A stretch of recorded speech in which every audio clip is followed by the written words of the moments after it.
Jadi, di video hari ini aku akan jelasin ke kalian tentang syarat-syarat dokumen pemberkasan untuk menikah. Ini yang paling terbaru ya, dan aku juga akan jelasin ke kalian urutan langkah-langkah yang harus kalian lakukan agar kalian lebih mudah dalam mengurus pemberkasan untuk menikah ini.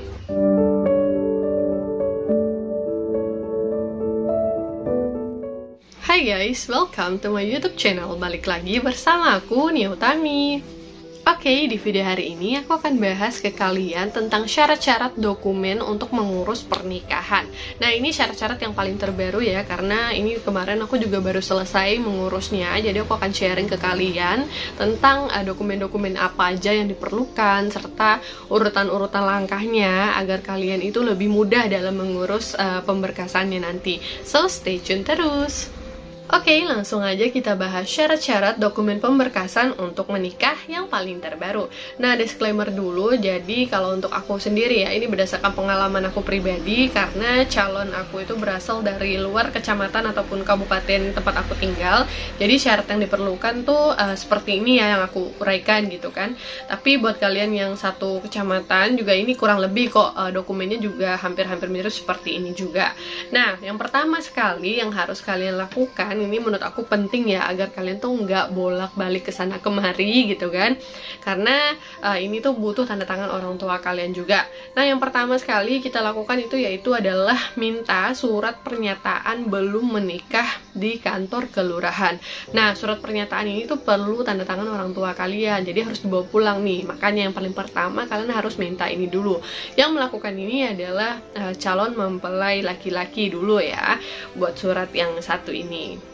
Oke, kita lanjut. Nah, jadi ini masih dilakukan oleh calon pengantin prianya ya, untuk syarat-syarat ini terlebih dahulu. Jadi yang kedua ini adalah minta surat pengantar dari RT setempat. Nah, biasanya sih Pak RT-nya minta KTP kita gitu. Jadi kayak diisiin gitu loh, ada surat pengantar dari RT, kayak data-datanya, siapa nih yang mau nikah dan segala macam. Nah, setelah itu, jika calon pengantin prianya sudah memiliki surat keterangan belum menikah dari kantor kelurahan, kemudian sudah juga minta surat pengantar dari RT setempat, kita langsung berangkat ke kantor kelurahan.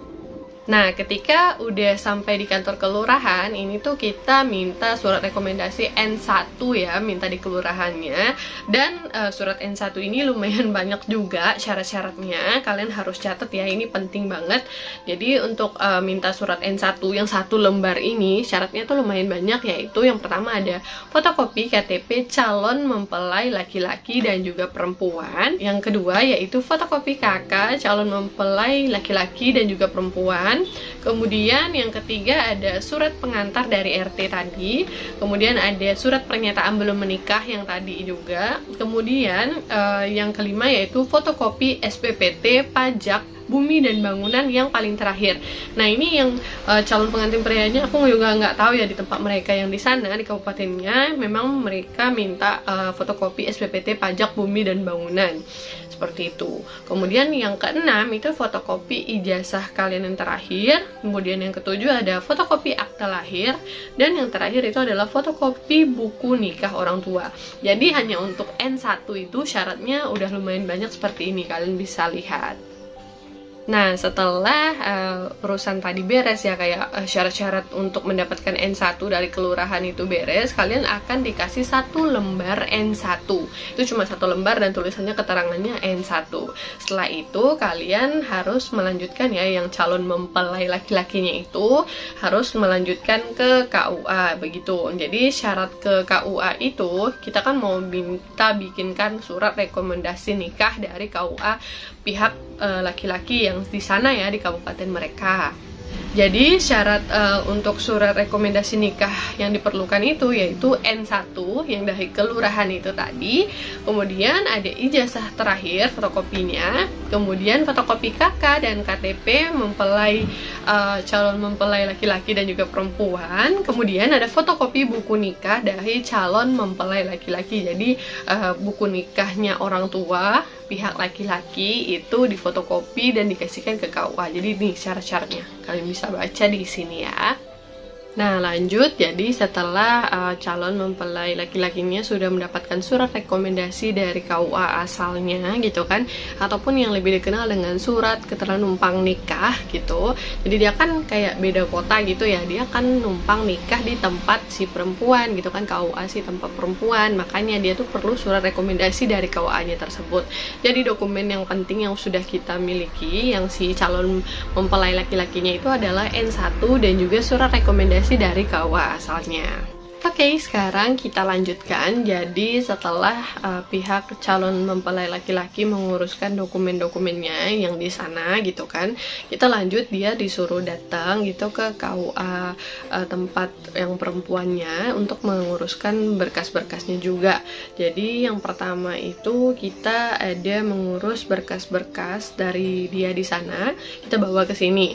Berkas-berkas yang diperlukan yang dari pihak calon mempelai laki-laki yaitu adalah fotokopi KTP, fotokopi KK, fotokopi buku nikah orang tuanya, kemudian fotokopi akta lahir, kemudian fotokopi ijazah terakhir, fotokopi KTP orang tuanya, kemudian fotokopi N1, kemudian ada surat rekomendasi nikah dari KUA asalnya. Nah, seperti itu. Jadi, kita akan dapetin berkas-berkas yang ini yang kita perlukan untuk mendaftarkan pernikahan kita di KUA. Jadi, yang pihak perempuan juga sama, dia harus menyertakan dokumen-dokumen penting yang satu ini, begitu. Nah, nggak lupa di sini yang kalian perlukan juga adalah foto ya, foto latar biru tentunya.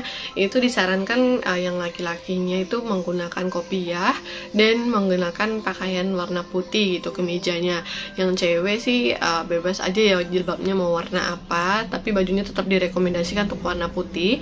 Kemudian foto yang diperlukan itu adalah ukuran 3x2 ataupun 2x3 sama aja sih gitu kan. Itu sebanyak 4 lembar.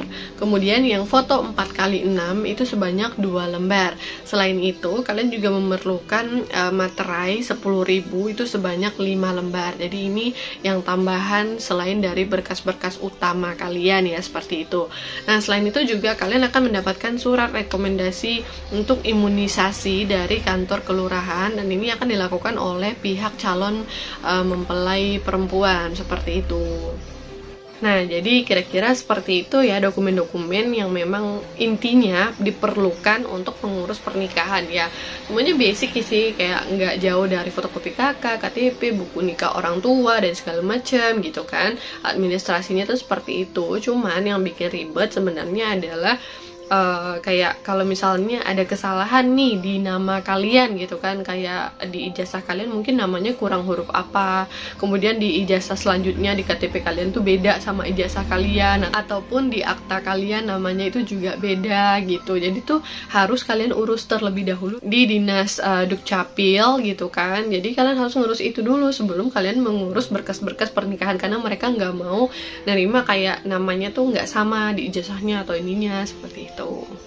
Nah, setelah dokumen-dokumen kita ini sudah lengkap, kalian bisa bawa langsung gitu ke kantor urusan agamanya ataupun KUA-nya, dan mereka akan cek gitu kan dokumen-dokumen kalian sampai kalian tuh akan dikasih 1 lembar lagi. Itu adalah jadwal untuk BP4 ataupun bimbingan pranikah. Itu wajib ya kalian dapatkan sebelum kalian melaksanakan pernikahannya. Jadi nanti akan ada dikasih selembar lagi gitu surat keterangan bahwa kita tuh mendaftar nikahnya pada tanggal berapa, itu rencana nikahnya mau tanggal berapa, terus kita itu BP4-nya nanti pada tanggal berapa, seperti itu. Nah, setelah itu urutan selanjutnya adalah kita itu kan datang untuk bimbingan pranikah. Nah, biasanya di situ pada hari tersebut berkas-berkas kita yang udah dikumpulin pada awalnya itu akan diperiksa oleh pihak KUA-nya. Kayak ini berkas ini lengkap nggak, ini ada nggak, di checklist gitu deh sama mereka, dicek ini benar nggak namanya, terus walinya siapa, terus saksi-saksinya tuh siapa, fotokopi saksi juga perlu ya kalau memang kalian mau mendatangkan saksi dari luar kayak gitu. Nah, kebetulan kalau aku sendiri nikahnya itu rencananya di KUA, jadi aku minta saksinya itu dari orang-orang KUA aja dan nggak perlu mengumpulkan fotokopi bukti KTP saksi yang aku mau bawa gitu loh. Dan setelah itu juga mereka nanya kayak walinya itu siapa gitu kan, tapi di sistem mereka juga udah bisa otomatis sih mendeteksi kayak wali kita tuh nantinya siapa gitu, apakah orang tua kandung kita, apakah wali hakim nantinya. Jadi kayak di sistem mereka tuh udah bisa ngasih tahu sendiri gitu. Nah, setelah kita diperiksa berkas-berkasnya udah lengkap atau belum, kita pun menerima bimbingan pranikah. Jadi itu lumayan lama ya untuk yang namanya dengerin ceramah, namanya juga bimbingan pranikah ya. Jadi banyak banget hal-hal tentang pernikahan yang akan mereka jabarkan, mereka jelasin dan segala macemnya gitu kan. Dan kita juga dengerin kayak pas ijab kabulnya nanti bagaimana, mereka akan jelasin secara detail deh pokoknya pas hari tersebut. Nah, setelah itu, jadi kita pun tinggal pulang aja dan menunggu tanggal dimana kita akan melangsungkan akad. Karena pemberkasan kita udah selesai, udah dicek sama mereka, dan semuanya udah lengkap. BP4 juga udah kita lakukan, jadi kita hanya tinggal menunggu tanggal akadnya gitu kan. Kayak kita bisa lobby mereka, kita mau nikah di KUA-nya siapnya jam berapa dan jam berapa. Jadi mereka oke aja gitu kan.